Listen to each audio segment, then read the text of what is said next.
Hello everyone. आज का हमारा टॉपिक है मास एक्सटेंशन। एक्सटेंशन क्या होता है, मास एक्सटेंशन क्या है और 5 मेजर एक्सटेंशन जो आज तक अर्थ की हिस्ट्री में हो चुके हैं उनके बारे में हमें जानना है। तो देखिए, एक्सटेंशन क्या होता है, विलुप्त जिसे हम कहते हैं कि कोई स्पीशीज एक्सटिंक्ट हो चुकी है, वैसे पढ़ते रहते हैं। तो एक्सटेंशन क्या कहते हैं ना, अगर पूरी धरती पर जितनी स्पीशीज़ है और ये जो कई तरह की स्पीशीज़ हैं उन्हीं को हम बायोडाइवर्सिटी कहते हैं। तो जो धरती का पूरा बायोडाइवर्सिटी है या फिर हम कहें कि जितनी स्पीशीज़ है, अगर उसका क्या हो जाए, सारे मेंबर्स या फिर सारे नहीं तो एक बहुत ही लार्ज पोर्शन का मेंबर 50 to 60% से अधिक जब स्पीशीज़ क्या कर जाते हैं, मर जाते हैं वो, तो क्या कहते हैं हम उन्हें एक्सटिंक्ट कहते हैं। अब मर जाते हैं तो कहने का मतलब कि उसके कई सारे रीजंस हैं। ठीक, कैलामिटिक चेंज है, कोई मेटेरॉइड अटैक है, आउटर स्पेस से कोई चीज़ आ रही है, अर्थ वॉल्केनिक इरप्शंस है, इन सारी वजहों से मर जाएंगे। तो सिंपली एक्सटेंशन का हम अपने शब्दों में समझे तो यही मतलब है कि एक्सटिंक्ट होना मतलब क्या होता है, वो स्पीशीज़ है वो ख़त्म हो गई पूरी तरीके से। तो एक्सटेंशन का मतलब ये होता है। मास एक्सटेंशन क्या होता है, एक वीडियो में हमने पढ़ा था इसके बारे में कि दो तरह के एक्सटेंशन होते हैं, एक होता है बैकग्राउंड एक्सटेंशन और एक होता है मास एक्सटेंशन। तो बैकग्राउंड एक्सटेंशन क्या होता है, जब डेली रोज़ जो रेगुलरली क्या हो, कुछ कुछ स्पीशीज़ का नंबर घटते जाए डिजीज़ की वजह से या फिर कोई नॉर्मल कोई चीज़ हो रही है, कैलामिटी हो रही है, तो उसकी वजह से जब नंबर घटते जाता है स्पीशीज़ का, तो वो हम नॉर्मली क्या कहते हैं कि वो बैकग्राउंड एक्सटेंशन है। मास एक्सटेंशन कब होता है, मास एक्सटेंशन जब एक लार्ज पोर्शन, हम ये कहते हैं कि 50 से 60% तक का जब पोर्शन क्या हो जाए बायोडाइवर्सिटी का या फिर स्पीशीज़ का, तो क्या होता है वो मास एक्सटेंशन होता है। तो ये थोड़ा हमने बस एक जस्ट जनरल इंट्रोडक्शन देखा कि एक्सटेंशन और मास एक्सटेंशन क्या होता है। अब इसके बारे में थोड़ा डिटेल में देखते हैं हम। तो देखिए, एक्सटेंशन की डेफिनेशन यहाँ पे लिखी है कि extension occurs when all members of a species in the wild and in captivity have died. Extension को हम जनरली कैसे डिफाइन करते हैं कि जब एक स्पीशीज के, हम यहाँ पे जनरली एक स्पीशीज ले रहे हैं लेकिन पूरी स्पीशीज जितना बायोडाइवर्सिटी है ना, वो जब खत्म हो जाए तब हम उसकी बात करते हैं। तो एक्सटेंशन मतलब क्या है, अगर हम एक स्पीशीज की बात करें तो जब एक स्पीशीज के जितने मेंबर्स हैं ना, या तो वाइल्ड में मतलब फ्रीली जो नेचर में रहते हैं या फिर इन कैप्टिविटी, कैप्टिविटी का मतलब होता है कैद, तो ये कह सकते हैं कि या तो फ्रीली भी है या फिर ऐसे क्या है, कैप्टिवाइड है, तब भी अगर वो क्या कर जाते हैं, डाइड हो जाते हैं, तो उसे हम एक्सटेंशन कहते हैं। ये जो फेनोमेना है उसे एक्सटेंशन कहा जाता है। उसके बाद हम मास एक्सटेंशन देखते हैं क्या होता है। देखिए, लेकिन उससे पहले एक नाम याद रखना है कि है जॉर्ज क्यूवियर या कुवियर। ये क्या है ना कि शुरू से ऐसा मतलब नहीं पता था पहले कि एक्सटेंशन जैसा कुछ चीज़ भी होता है। तो ये जो है ना, ये पहले ऐसे पर्सन थे, साइंटिस्ट थे, इन्होंने बताया कि जो धरती पे स्पीशीज़ है वो एक कांस्टेंट नहीं है, हमेशा चेंज होता रहता है, एक्सटेंशन होता रहता है, इवोल्यूशन होता रहता है। तो इनका नाम याद रखना है, जॉर्ज क्यूवियर का। तो ये एक पॉइंट था। अब हम आते हैं मास एक्सटेंशन पे। तो मास एक्सटेंशन क्या होता है, देखिए, a mass extinction can be defined as a time period in which a large percentage of all known living species go extinct. Mass extension क्या है, एक ऐसा टाइम पीरियड है जिसमें जो एक क्या हो, लिविंग स्पीशीज का एक लार्ज नंबर, एक बहुत बड़ा पोर्शन क्या हो जाए, एक्सटिंक्ट हो जाए, तो उसे हम कहते हैं मास एक्सटेंशन।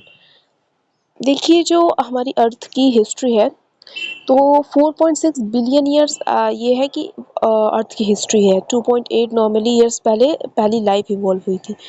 तो अब तक का जितना टाइम पीरियड रहा है अर्थ का ना, उसको क्या किया गया है, एक स्केल पे रखा गया है जिसको हम जियोलॉजिकल टाइम स्केल कहते हैं। ठीक, सुना होगा आपने। तो जियोलॉजिकल टाइम की जो अब तक की 4.6 बिलियन ईयर्स की जो अर्थ की हिस्ट्री है, उसको एक टाइम पीरियड में बांट दिया गया है। यहाँ पे देखिए, ये पूरा जियोलॉजिकल टाइम स्केल नहीं है, मैंने सिर्फ समझने के लिए अभी जो ज़रूरी है बस उसके लिए इसको बताया है। तो देखिए, जो अर्थ की हिस्ट्री है 4.6 बिलियन ईयर्स की, तो जब लाइफ वाला की, तो उसको क्या किया गया ना, साइंटिस्ट ने अलग एक टाइम स्केल बनाया है और अलग-अलग ईयर्स एक स्केल में बाँट दिया है। जैसे हम अपनी लाइफ पीरियड को कैसे बाँटते हैं ईयर्स में, मंथ में, फिर डेज़ में, वैसे ही तो जो सबसे पहला जो सबसे लार्जेस्ट यूनिट होता है ना, वो होता है ईओन।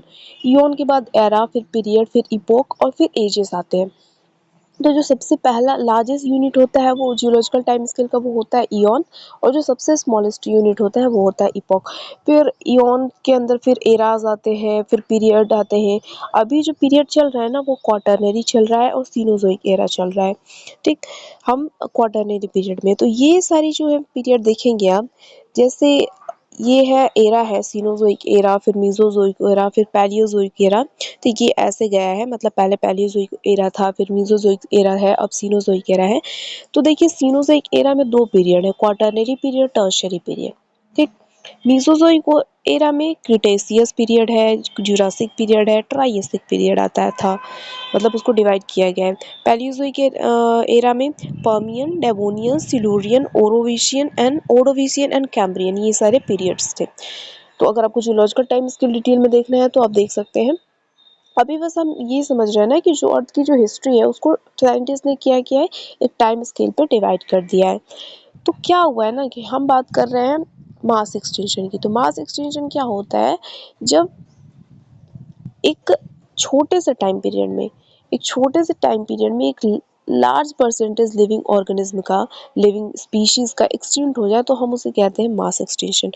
और ये मास एक्सटिंक्शन क्या होता है, ये चीज़ इसलिए है कि क्रिटेशियस पीरियड में मान लीजिए हम पूरा मीसोजोइक एरा लेते हैं, तो मीसोजोइक एरा के इन सारे पीरियड्स में कुछ ऑर्गेनिज्म रहते थे, इस पीरियड में ऑर्गेनिज्म रहते थे, तो ये सारे ना क्या हो गए, धीरे धीरे एक्सटिंक्ट हो गए। उसी चीज़ को हम एक्सटिंक्शन में पढ़ते हैं, मेजर 5 जो मास एक्सटिंक्शन है उसमें पढ़ते हैं। तो ये हो गया कि मास एक्सटिंक्शन को हम कैसे डिफाइन कर सकते हैं। मास एक्सटिंक्शन को दूसरे शब्दों में ऐसे भी कह सकते हैं कि when at least half of the species die out in a relatively short time. Mass extinction को क्या कह सकते हैं कि जब एक रिलेटिवली शॉर्ट टाइम, एक छोटे से टाइम में at least half of the species, मतलब 50% तक की स्पीशीज अगर एक्सटिंक्ट हो जाए तो उसको हम मास एक्सटिंक्शन कहते हैं। It is a wide spread and rapid decrease in the biodiversity of earth. और मास एक्सटिंक्शन से क्या होगा, एक वाइड स्प्रेड, जल्दी से स्प्रेड होने वाला, जल्दी से बायोडाइवर्सिटी में डिक्रीज होगा। और 50% मान लीजिए स्पीशीज खत्म हो जा रही हैं, 50 से 60% स्पीशीज खत्म हो जाएंगी, तो क्या होगा, बायोडाइवर्सिटी में कमी आएगी। तो वही पॉइंट लिखा है। एंड देखिए जब मास एक्सटिंक्शन होता है ना, तो when this occur the rate of extinction exceeds that of speciation. जब एक्सटिंक्शन हो, मास एक्सटिंक्शन होता है तो स्पेशिएशन मतलब नई स्पीशीज बनने की जो प्रोसेस है ना, वो कम हो जाती है, वो डिक्रीज कर जाती है। तो ये हुआ मास एक्सटिंक्शन। जो हमें मेजर 5 एक्सटेंशन देखने हैं, उससे पहले एक हमारा पॉइंट आता है कि मास एक्सटेंशन से कुछ फ़ायदे भी होते हैं। मास एक्सटेंशन इवोल्यूशन से कैसे जुड़ा हुआ है, यहाँ पे कॉजेज़ लिखे हैं मास एक्सटेंशन के कि क्या क्या कॉजेज़ हो सकते हैं। तो कॉजेज़ हम हर एक्सटेंशन के बारे में भी देखेंगे। एक जनरल कॉज क्या हो सकता है कि ऐसा साइंटिस्ट मानते हैं, एज्यूम करते हैं कि हो सकता है क्लाइमेटिक चेंज हुआ हो, जियोलॉजिकल कैटास्ट्रॉफीज हो गई हो, मतलब वॉल्केनिक इरप्शंस होते होंगे, या कुछ ऐसा मेटेरॉइड अटैक हो गया होगा। ये सारी चीज़ें होने की वजह से क्या हुआ होगा, उस टाइम पे ये जो पीरियड हमने देखा है सिल्यूरियन डाइवोरियन जो भी है पीरियड, उस टाइम पे जो स्पीशीज़ रहे होंगे वो क्या हुए होंगे, वो ख़त्म हो गए होंगे। और एक चीज़ देखिए, मास एक्सटिंक्शन है या एक्सटिंक्शन है, वो एक दिन में नहीं हुआ, अचानक से नहीं हुआ कि वॉल्केनिक इरप्शन हुआ सब खत्म हो गया, ऐसा नहीं। वो एक लंबा टाइम पीरियड, मतलब टाइम पीरियड तक चलता रहता है, कुछ टाइम तक चलता रहता है एक्सटिंक्शन। ठीक, तो उससे पहले हम एक टॉपिक देखेंगे, मास एक्सटिंक्शन एंड इवोल्यूशन। देखिए मास एक्सटिंक्शन से ना क्या बेनिफिट है। मास एक्सटिंक्शन जब होता है ना तो नई स्पीशीज बनती है। देखिए एक एरिया है, मान लीजिए ये एरिया, इसमें 1000 स्पीशीज रह रही हैं, 1000 स्पीशीज मतलब 1000 तरह के ऑर्गेनिज्म रह रहे हैं। तो फिर एक्सटिंक्शन होता है, इसमें मास एक्सटिंक्शन होता है। 1000 में से हम कह रहे हैं कि 50-60% हम मान ले रहे हैं कि 700 स्पीशीज़ ख़त्म हो गए, अब सिर्फ 300 स्पीशीज़ बचे हुए हैं। तो देखिए अब स्पेस इतना ही है, ठीक, स्पीशीज़ ख़त्म हो गई हैं, तो अब क्या होगा, जो स्पीशीज़ बची है ना उनके पास रैपिड अपना नंबर बढ़ाने का टाइम मिल गया है, क्योंकि फूड रिसोर्सेज ज़्यादा होंगे। अब मेटिंग करने के भी चांसेस, क्योंकि रिप्रोडक्शन करना है तो उतने में ही मेटिंग करना पड़ेगा। नए इन्वायरमेंट में क्योंकि क्लाइमेट चेंज हुए होंगे तो एक नया एनवायरनमेंट भी आया होगा, तो इसकी वजह से क्या होता है ना, स्पेसिएशन बहुत जल्दी होता है। देखिए हम यहाँ पे पॉइंट हमने कहा है कि जब मास एक्सटिंक्शन होता है तो रेट ऑफ स्पेसिएशन घट जाता है। हम बात कर रहे हैं मास एक्सटिंक्शन के बाद। जब मास एक्सटिंक्शन हो जाता है ना, जब एक लार्ज नंबर ऑफ एनिमल्स या ऑर्गेनिज्म जो भी स्पीशीज है वो ख़त्म हो जाती है, तो स्पेसिएशन भी बहुत फास्टर रेट पे होता है, क्योंकि कंपटीशन कम हो जाता है। वही रिसोर्सेज के लिए जो 1000 लोग लड़ाई कर रहे थे, कंपटीशन था, अब ख़त्म हो गया, तो 300 लोग आराम से उस चीज़ का फ़ायदा उठाएंगे। रिसोर्सेज ज़्यादा हो जाते हैं, शेल्टर ज़्यादा हो जाता है, मीटिंग अपॉर्चुनिटीज़ अब उतने लोग में ही मीट करना रहता है। तो और क्लाइमेटिक चेंजेस की वजह से क्या हो जाता है, एक नई स्पीशीज़ बन जाती है। तो मास एक्सटिंक्शन और इवोल्यूशन को एक साथ रिलेट करना हम चाहें एक सेंटेंस में, तो क्या कह सकते हैं कि मास एक्सटिंक्शन होने के बाद स्पेसिएशन का रेट बढ़ जाता है, मतलब स्पेसिएशन को एक मौका मिल जाता है। तो देखिए इसमें क्या-क्या पॉइंट लिखा है कि after a large mass extinction event, there is typically a rapid period of speciation among the few species that do survive। क्या कह रहा है कि एक जब लार्ज मास एक्सटिंक्शन इवेंट हो जाता है, मतलब एक एक्सटिंक्शन हो गया, मास एक्सटिंक्शन, तो क्या हो जाता है, एक रैपिड पीरियड ऑफ स्पेसिएशन आ जाता है। जो सर्वाइव कर रहे हैं ऑर्गेनिज्म, उनके बीच में उनको एक मौका मिल जाता है स्पेसिएशन करने का। क्या होता है कि since so many species die off during this catastrophic event, there is more room for the surviving species to spread out as well as many niche in the environment that need to be fulfilled। क्या होता है कि जब 1000 species थी उसमें से 700 खत्म हो गई, तो जो स्पीशीज बची हुई है ना, क्या है, उनको एक क्या बोलते हैं, एक जगह ज़्यादा मिल गई। मोर रूम्स कहने का मतलब ज़्यादा स्पेस उनको मिलेगा, वो बाहर जाके क्या कह सकते हैं कि और ज़्यादा वो अपना नंबर बढ़ा सकते हैं। नए एनवायरनमेंट में वो जाएंगे, नई नीश नीश मतलब कल भी हमने समझा था कि एक इकोसिस्टम में एक जो पर्टिकुलर ऑर्गेनिज्म अपना रोल प्ले करता है उसको नीश कहते हैं। तो अपना नया रोल प्ले कर सकता है, नए मॉडिफिकेशंस अपने अंदर ला सकता है। तो there is less competition for food, क्योंकि स्पीशीज का नंबर घट गया है, तो क्या होगा, कंपटीशन भी कम होगा फूड के लिए, रिसोर्सेज के लिए, शेल्टर के लिए और मेट के लिए भी। Allowing the left over species होगा यहाँ पे from the mass extinction event to thrive and reproduce rapidly. तो क्या होगा, चूंकि रिसोर्सेज के लिए, फूड के लिए, शेल्टर के लिए, इवन मीट के लिए भी जब कंपटीशन कम हो जाता है, तो क्या होगा, जो स्पीशीज बचे हुए हैं उनको रिप्रोड्यूस करने का और अपना नंबर बढ़ाने का एक मौका मिल जाता है। As populations separate and move away over time, they adapt to new environmental conditions and are eventually reproductively isolated from the original population। क्या होगा, और ये फिर जो इतनी सारी मॉडिफिकेशन आएंगी, चेंज आएंगी, पॉपुलेशन सेपरेट होंगी। अब चूंकि मान लीजिए 1000 लोग थे तो इसमें से 700 खत्म हो गए हैं, तो मान लीजिए एक पॉपुलेशन से कुछ लोग बच गए हैं, एक पॉपुलेशन से कुछ लोग बच गए हैं, तो जो पॉपुलेशंस बची हुई हैं जो अलग अलग जाएंगी, फिर नए नए एनवायरमेंटल कंडीशंस में अडेप्ट करेंगी खुद को, तो क्या हो जाएंगी, एक तरह से रिप्रोडक्टिवली आइसोलेट हो जाएंगी। और जब हम जानते हैं कि रिप्रोडक्टिवली आइसोलेट हो जाएंगी वो स्पीशीज, मतलब अब एक नई स्पीशीज बन जाएगी। तो यही लिखा है कि at that point they can be considered as a brand new species, और इस पॉइंट पे वो एक ब्रांड न्यू स्पीशीज के तौर पे रिप्रेजेंट करेंगी खुद को। तो इतना सब कहने का क्या मतलब है, हम छोटा पॉइंट में इसको डिफाइन कहना चाहें कि मास एक्सटिंक्शन एंड इवोल्यूशन को, तो मास एक्सटिंक्शन से क्या होता है कि स्पीशीज का नंबर घट जाता है। इसकी वजह से जो स्पीशीज बचे हैं उनके पास कंपटीशन बहुत कम हो जाता है, फूड के लिए, रिसोर्सेज के लिए, मेट के लिए, शेल्टर के लिए, तो वो अपना नंबर बढ़ाती है। अपने अंदर वो नए एनवायरनमेंट में जाती हैं तो मॉडिफिकेशंस लाती हैं, जिसकी वजह से रिप्रोडक्टिवली आइसोलेट हो जाती हैं और धीरे धीरे एक समय के बाद वो एक नई स्पीशीज बन जाती है। तो मास एक्सटिंक्शन से स्पेसिएशन भी होता है, इवोल्यूशन भी होता है। ठीक, अब आते हैं हमारा जो टॉपिक है कि major 5 such mass extensions have taken place. आज तक अर्थ की हिस्ट्री में ना 5 मेजर मास एक्सटेंशंस हो चुके हैं, बड़े मास एक्सटेंशन हो चुके हैं जहाँ पे एक लार्ज नंबर ऑफ स्पीशीज खत्म हो चुकी है।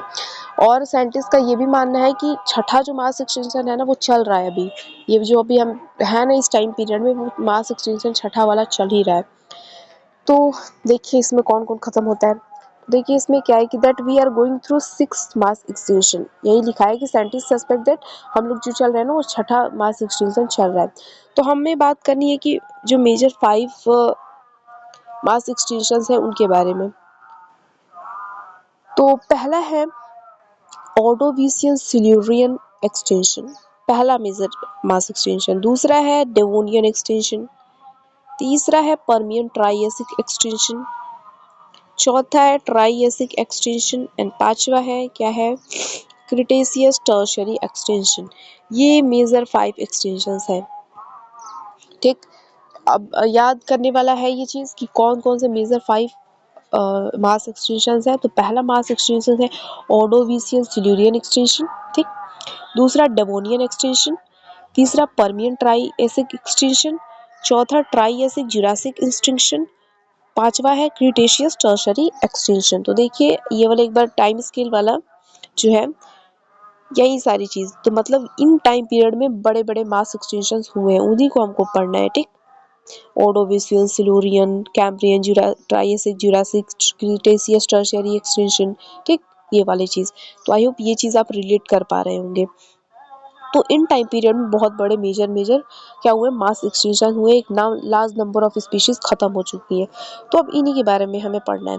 तो हम एक एक जो भी मास एक्सटेंशंस हैं तो उनका क्या पढ़ेंगे, कॉज पढ़ेंगे कि किस कॉज से हुआ था, क्या क्या लॉस्ट हुआ था, ये पढ़ेंगे। ठीक, उस मास एक्सटेंशन में टाइम पीरियड उसका पढ़ेंगे, कॉज पढ़ेंगे और कौन कौन सी स्पीशीज का लॉस्ट हुआ था और कॉज क्या था उस एक्सटेंशन का, तो ये पढ़ेंगे। तो सबसे पहले आते हैं हम ऑर्डोविशियन सिल्यूरियन मास एक्सटेंशन पे। सबसे पहला सबसे पुराना जो वो है मास एक्सटेंशन, तो सबसे पुराना जो मास एक्सटेंशन है वो है ऑर्डोविशियन सिल्यूरियन मास एक्सटेंशन, जो आज से 440 से 450 मिलियन ईयर एगो हुआ था। ये MYE मतलब मिलियन ईयर एगो।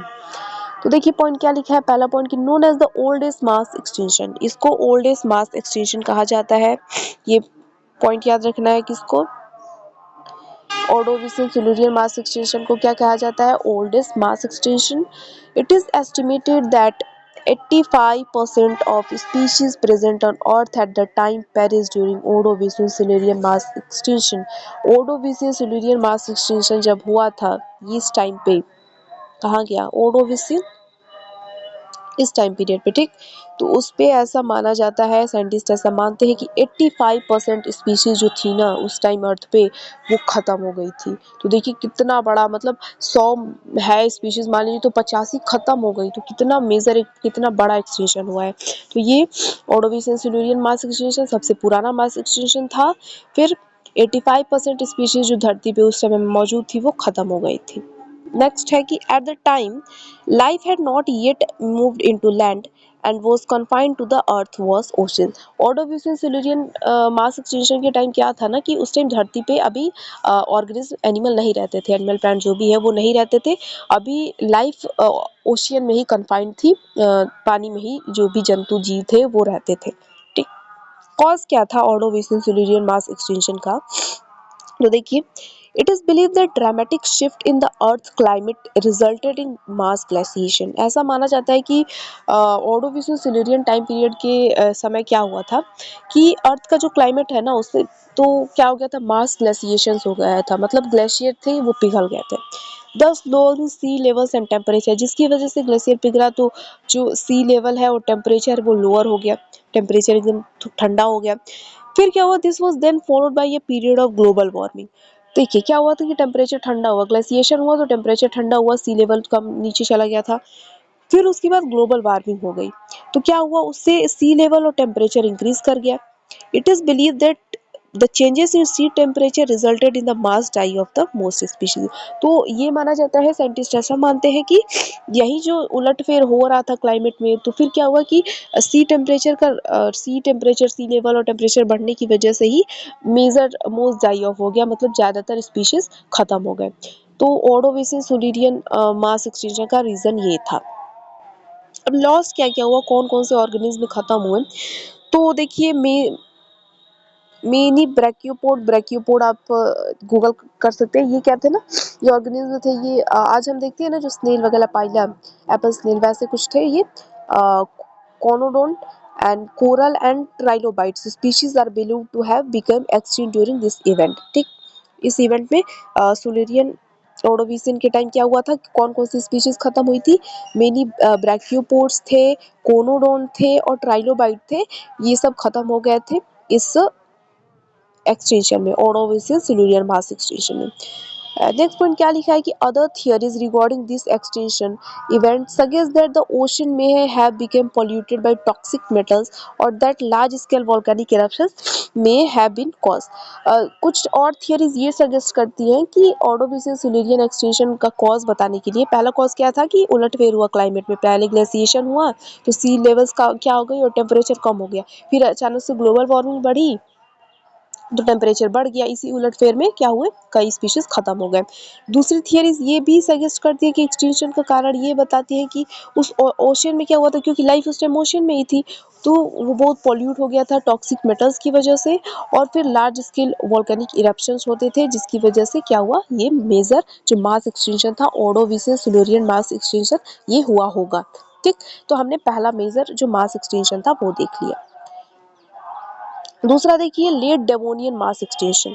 दूसरा क्या है, कौन सा एक्सटिंक्शन है, लेट डेवोनियन मास एक्सटिंक्शन। ये हुआ था कब, आज से 360 से 375 मिलियन ईयर एगो पहले ये हुआ था।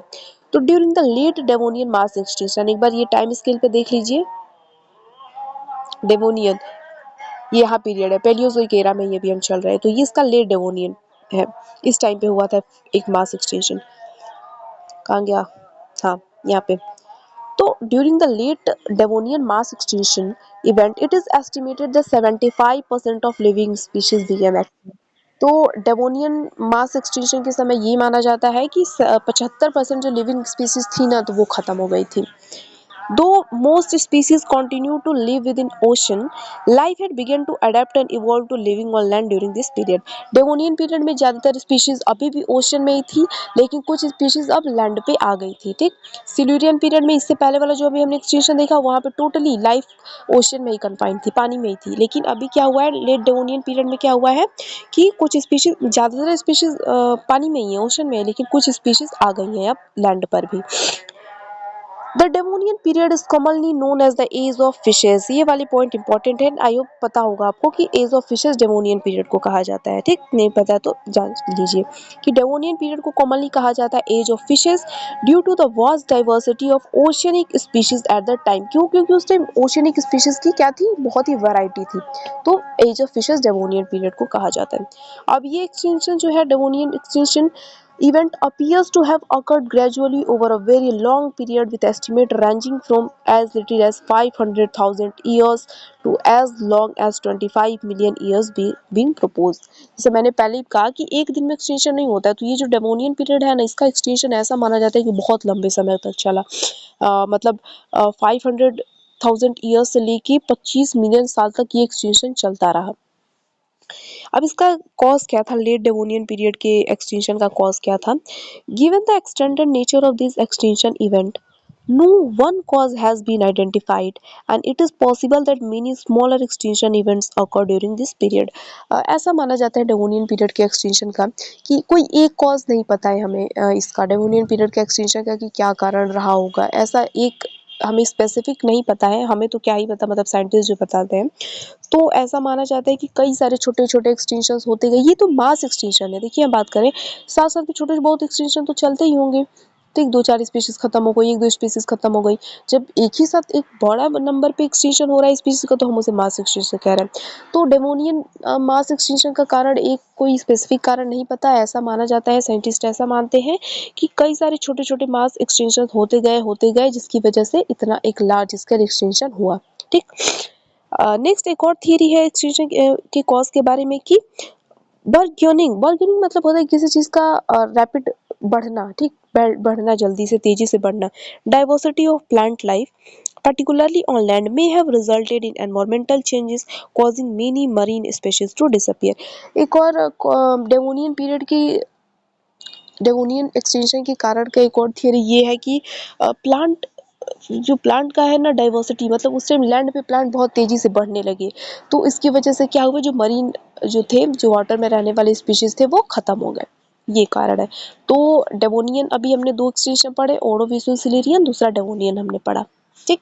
तो ओरोविजियल में क्या था, पूरा लाइफ अब तक ओशन में ही कन्फाइंड थी, पानी में ही, लेकिन डेवोनियन में कुछ लैंड पे भी आ गए।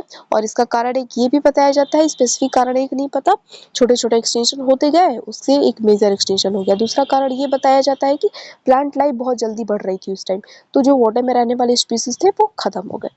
तो अभी हमने दो एक्सटेंशन देखे। तीसरा एक्सटेंशन है मेजर एक्सटेंशन, मास एक्सटेंशन। वो है पर्मियन ट्रायसिक एक्सटेंशन, जो आज से 252 मिलियन ईयर एगो पहले हुआ था। कौन सा? Permian Triassic extension. ये वाला टाइम स्केल पे भी एक बार देख लीजिए। पर्मियन ट्रायसिक का है, ये देखिए पर्मियन ट्रायसिक। यस, अब हम मीसोजोइक एरा में पहुंच चुके हैं। ठीक।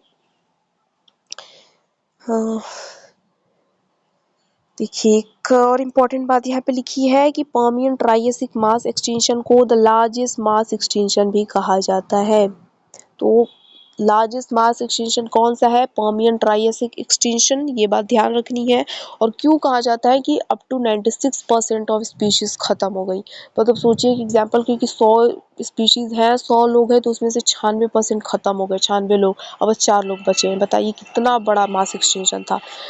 तो एक चीज़ आप समझ पा रहे हैं ना कि हम ये जो बात कर रहे हैं कि इस टाइम पीरियड पे ट्रायसिक पर्मियन की अभी हम बात करें, तो इस टाइम जितनी स्पीशीज थी ना, उसका 96% खत्म हो गया। तो ये चीज़ समझते रहिएगा आप कि टाइम स्केल बार बार दिखाने का मतलब यही है कि उस टाइम जो भी स्पीशीज रही होंगी वो खत्म हो गई, इतनी सारी स्पीशीज। तो अभी हम बात कर रहे हैं पर्मियन ट्रायसिक एक्सटेंशन की, और ये लार्जेस्ट मास एक्सटेंशन रहा है अब तक की अर्थ की हिस्ट्री में। तो देखिए इसके बारे में जानते हैं कि during the Permian period the first known reptiles evolve. Permian period के दौरान जो सबसे पहले नोन रेप्टाइल्स हैं वो इवॉल्व हुए थे। अब इसकी कॉज समझते हैं कि ये वाला एक्सटेंशन हुआ क्या, इसका कॉज क्या था। तो the primary cause factor in the Permian Triassic mass extension is suspected to be the 2 million year long volcanic eruptions at the Siberian trap, what is now modern day Russia. ठीक। तो देखिए Permian Triassic extension का कारण ये है, major कारण scientist के द्वारा ये बताया गया है कि क्या हुआ था ना कि पर्मियन ट्रायसिक पीरियड के दौरान 2 मिलियन साल तक वोल्केनिक इरप्शंस होते ही रहे। ठीक। देखिए वोल्केनिक इरप्शंस होने का मतलब ये नहीं कि वो सारे जल के राख हो गए। वोल्केनिक इरप्शंस होने की वजह से कई सारी खतरनाक गैसेस निकलती हैं, उसकी वजह से हो सकता है। ठीक। तो पर्मियन ट्रायसिक एक्सटेंशन का क्या है कि एक कारण ये माना जाता है कि 2 मिलियन ईयर तक लगातार वोल्केनिक इरप्शंस होते रह गए। कहाँ पे? साइबेरियन ट्रैप्स में। साइबेरियन ट्रैप आज का जो मॉडर्न रशिया है ना, वहाँ पर है। ठीक। अदर प्रोपोज कॉजेज क्या क्या है? Include massive emission of CO2 और मीथेन। दूसरा कॉज ये है कि CO2 और मीथेन का बहुत ज़्यादा वो होता था, एमिशन होता था, इसकी वजह से जो स्पीशीज थे वो खत्म हो गए। और ये होता क्यों था? Due to decomposition of coal, oil etcetera. ये सारी चीज़ डिकम्पोज होती गई, तो मीथेन, CO2 जो गैसेज हैं, खतरनाक गैसें, वो इवॉल्व होती गई, एमिट होती गई, इसकी वजह से स्पीशीज खत्म होते गए। ठीक। अब देखिए the Permian Triassic extension event is the largest known mass extension in earth history. जो पर्मियन ट्रायसिक एक्सटेंशन, ये लार्जेस्ट नोन मास एक्सटेंशन है अर्थ हिस्ट्री में, with approximately 96% of marine and 70% of terrestrial species go extinct. 96% marine species खत्म हो गई, Permian Triassic extinction के दौरान 70% terrestrial species खत्म हो गई, मतलब 70% जो लैंड पे रहती थी वो खत्म हो गई। पानी वाली तो मतलब बिल्कुल खत्म ही हो गई भाई। ठीक, नेक्स्ट क्या हुआ, during the massive reduction in global level of biodiversity, this period is commonly known as great dying। ठीक, ट्रायसिक क्या है, पर्मियन ट्रायसिक पीरियड को ग्रेट डाइंग पीरियड भी कहा जाता है। तो देखिए दो चीजें अभी इसमें याद करने वाली मिली है। जो सबसे लार्जेस्ट मास एक्सटिंक्शन हुआ है आज तक वो कौन सा हुआ है, पर्मियन ट्रायसिक एक्सटिंक्शन। एंड दूसरा, पर्मियन ट्रायसिक एक्सटिंक्शन को ग्रेट डाइंग कहा जाता है। क्यों कहा जाता है, क्योंकि एक लार्ज नंबर पे बायोडाइवर्सिटी खत्म हो गई भैया, मर गई, इसलिए कहा जाता है कि ग्रेट डाइंग। नेक्स्ट है, after surviving the previous two mass extinction events, trilobites became extinct। Trilobites जो ऑर्गेनिज्म थे, जो एनिमल थे, वो ये जो दो दो एक्सटिंक्शन अब तक बीते हैं ना, ओर्डोविसियन, सिल्यूरियन और डेवोनियन, उन दोनों टाइम में वो जिंदा था। लेकिन ट्राइलोबाइट्स में, तीसरे वाले में, मेजर मास एक्सटिंक्शन में वो भी मारा गया। ठीक, during this period most of the period's large synapsids, including the dimetrodon, can also believe are also believed to be perished at this time। जो साइनेप्सिड्स थे जिसमें डाइमेट्रोडोन था, ये भी खत्म हो गया था इस एक्सटिंक्शन में, पर्मियन ट्रायसिक एक्सटिंक्शन में। साइनेप्सिड्स क्या होते हैं, रेप्टाइल्स का क्लासिफिकेशन आपने पिछले सेमेस्टर में पढ़ा होगा। ठीक, तो उसमें क्या है, साइनेप्सिड, डायप्सिड, ये सारे थे। तो साइनेप्सिड था, उसमें डाइमेट्रोडोन थे, ये सारे भी खत्म हो गए इसमें, किसमें, पर्मियन ट्रायसिक में। It is suspected that biodiversity level may have taken up to the 10 million to recover fully। अब देखिए इतने लेवल पे बायोडाइवर्सिटी खत्म हो गई, 96% मरीन स्पीशीज खत्म हो गए, 70% टेरेस्ट्रियल स्पीशीज खत्म हो गए। तो सोचिए बायोडाइवर्सिटी क्या ही बची होगी। और ऐसा माना जाता है ना कि उस बायोडाइवर्सिटी को, मतलब अलग अलग स्पीशीज बनने में, उसको रिकवर होने में 10 मिलियन ईयर लग गए थे। तो ये हमने तीसरा जो मेजर एक्सटेंशन था वो भी देख लिया। अब चौथा देखिए, चौथा है ट्राइएसिक जुरासिक, डायनासोर वाला। इसको किस कलर से हाईलाइट करें, पिंक। ठीक, ओके। तो चौथा ट्राइएसिक जुरासिक मास एक्सटेंशन, ये हुआ था 201 मिलियन ईयर अगो। तो following the devastating Permian Triassic extinction event, the first dinosaurs and mammals appeared during the Triassic period। Permian Triassic में ट्राइएसिक एक्सटिंक्शन जो इससे पहले हुआ, अभी अभी मतलब इससे पहले अभी हम जो पढ़ रहे हैं उसमें, उसके बाद पहले जो डायनासोर्स और मैमल थे वो अपीयर्ड हुए। जुरासिक पहले से तो अब जानते ही होंगे, याद दिमाग में आ जाएगा जुरासिक, डायनासोर। ठीक, तो ये याद रखना है कि पर्मियन ट्राइएसिक एक्सटिंक्शन के बाद जो पहले डायनासोर थे और मैमल थे वो अपीयर हुए ट्राइएसिक पीरियड में। ओके, अब ट्राइएसिक जुरासिक वाला भी एक बार देख लीजिए। ये ट्राइएसिक जुरासिक, ओके। तो कहाँ गया, ट्राइएसिक जुरासिक में क्या हुए, ट्राइएसिक पीरियड में पहले डायनासोर और मैमल अपीयर हुए। फिर during the Triassic Jurassic mass extinction, the it is estimated that around 80% of species became extinct. और ट्राइएसिक जुरासिक पीरियड में ऐसा माना जाता है कि 80% तक की जो स्पीशीज थी वो खत्म हो गई थी, इंक्लूडिंग कौन कौन, most groups competing with dinosaur. ज्यादातर जो ग्रुप्स थी ना जो डायनासोर से कॉम्पीट कर रही थी वो खत्म हो गई थी, दस resulting in the dinosaurs becoming the dominant terrestrial vertebrate of the Jurassic period. क्यों, क्योंकि डायनासोर से कॉम्पीट करने वाली स्पीशीज जो है मोस्टली खत्म हो गई थी, इसीलिए उस टाइम डायनासोर क्या हो गया, डोमिनेंट हो गया अपना जुरासिक पीरियड का। फैक्टर्स क्या क्या है, कॉजेस क्या क्या है ट्राइएसिक जुरासिक मास एक्सटिंक्शन के। तो factors involve in this extinction event are suspected to have been similar to the Permian Triassic event. ये भी पर्मियन ट्राइएसिक इवेंट वाला जो था एक्सटिंक्शन, जो कॉज था वही था। मतलब क्या कॉज थे कि वहाँ पे भी क्या हुए, वॉल्केनिक इरप्शंस हुए, ये सारी जो चीज़ें थी इनकी वजह से ख़त्म हो गया। देखिए, including wide spread volcanic eruptions followed by the global warming, sea level rises and acidification. Acidification होने की वजह से पीएच लेवल बहुत डिक्रीज हो गया, एसिड हो गया, पूरा नहीं एनवायरनमेंट, इन सारी वजह से वोल्केनिक इरप्शंस होने की वजह से ऐसा माना जाता है कि जो ट्रायसिक जुरासिक मास एक्सटिंक्शन हुआ था। अदर थियरीज क्या क्या है कॉजेस को लेकर कि melted permafrost have been release large amount of CO2 into the atmosphere resulting in mass extension. कुछ थियरीज ये भी कहती हैं कि परमाफ्रोस्ट क्या हो गया था, मेल्ट हो गया था, जिसकी वजह से एक large amount of CO2 atmosphere में रिलीज हो गई थी और ये वाला जो एक्सटेंशन है हमारा ट्रायसिक जुरासिक मास एक्सटेंशन हुआ था। परमाफ्रोस्ट क्या होता है, is a permanently frozen layer और ऑन और अंडर अर्थ सरफेस पर या अर्थ सरफेस के ऊपर जो एक परमानेंटली फ्रोजन लेयर है आइस की, वो जब पिघल गई थी ना, तो इसकी वजह से ऐसा माना जाता है कि CO2, उसको परमाफ्रोस्ट कहा जाता है, और उस टाइम ऐसा माना जाता है कि CO2 बहुत ज़्यादा रिलीज हुई थी और इसीलिए जो ये ट्रायसिक जुरासिक एक्सटेंशन है वो हुआ था। ठीक, अब पांचवा एक्सटेंशन हम देखते हैं 5 मेजर एक्सटेंशंस में। क्रिटेशियस टर्शियरी मास एक्सटेंशन क्या है, क्रिटेशियस टर्शियरी मास एक्सटेंशन जो 65 टू 66 मिलियन ईयर्स एगो हुआ था। ठीक, कहीं कहीं 65 भी होगा, तो अब ये मत कीजिए कि एक मिलियन ईयर बढ़ गया, वही चीज़ है। ठीक, 65 से 66 मिलियन ईयर एगो पहले क्रिटेशियस टर्शियरी मास एक्सटेंशन हुआ था, इसको हम केटी मास एक्सटेंशन भी कहते हैं। ठीक, केटी मास एक्सटेंशन। ओके, तो इसमें क्या क्या हुआ था, The Cretaceous tertiary extinction occurred around 66 million year ago. ये 66 मिलियन ईयर एगो पहले हुआ था, और it is estimated that around 75% of Earth species were extincted at that time. और ऐसा माना जाता है कि क्रिटेशियस केटी मास एक्सटिंक्शन के दौरान 75% जो अर्थ की स्पीशीज थी उस टाइम खत्म हो गई थी, इंक्लूडिंग कौन कौन से, non avian dinosaurs. Non avian dinosaur क्या होते हैं, जो मतलब बर्ड्स को छोड़ के जो डायनासोर्स थे वो भी खत्म हो गए थे, एज वेल एज कई सारी मैमल्स की स्पीशीज, बर्ड्स की स्पीशीज, रेप्टाइल्स की स्पीशीज भी इस केटी मास एक्सटिंक्शन में खत्म हो गई थी। The last niche left by the extinction of non-avian dinosaurs allowed for the massive diversification of mammal and bird species in their wake. अब क्या हुआ ना कि केटी मास एक्सटेंशन में कई सारे जो डायनासोर्स वगैरह थे, कोई छोटे छोटे मैमल्स, मतलब जो स्पीशीज थी ये सभी खत्म हो गए थे, मतलब लार्ज स्केल पे डायनासोर्स तो खत्म ही हो गए भाई।